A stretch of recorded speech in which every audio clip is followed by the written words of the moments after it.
Now, despite the current cold weather drawdowns, the U.S. is virtually floating in its own energy supplies. So it may not be a total surprise that the financial community has found a new way to invest in energy. And Congress has made it even more attractive.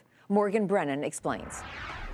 There's an energy boom sweeping America, and that's good news for investors because Congress created a special tax-advantaged way to invest in energy, master limited partnerships. Better known as MLPs, these publicly traded partnerships pay no corporate tax and distribute most of their profits to shareholders in the form of dividends, kind of like another popular security, the Real Estate Investment Trust.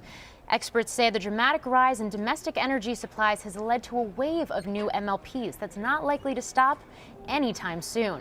Last year, the EIA thought that we'd see a small increase in U.S. crude production, and actually what happened was it was a huge increase, and we're averaging right now around 8 million barrels a day. So the technology is there, and it's only getting better. So I think this coming year, we're going to see even more production from crude, and that's going to help MLPs. In 2009, there were only 66 MLPs worth a combined $160 billion. Today, there are more than 150 companies worth over $500 billion. In fact, 2013 has been a busy year, with 20 MLPs going public, and cash-hungry investors have welcomed them. One index shows MLPs have outperformed the S&P 500 over the last 5 years by a wide margin.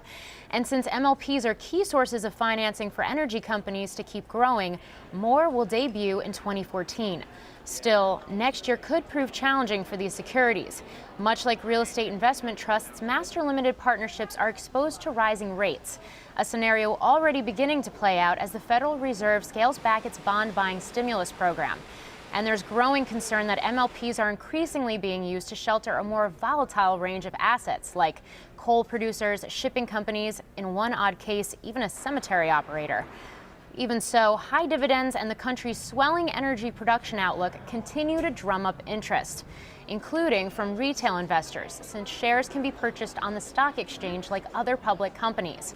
A number of analysts suggest sticking to the established large-cap partnerships that own more stable energy-related assets, like oil and gas pipelines, and already pay sizable dividends. It's a lower-risk approach to one of Wall Street's fastest-growing investment offerings. For Nightly Business Report, I'm Morgan Brennan.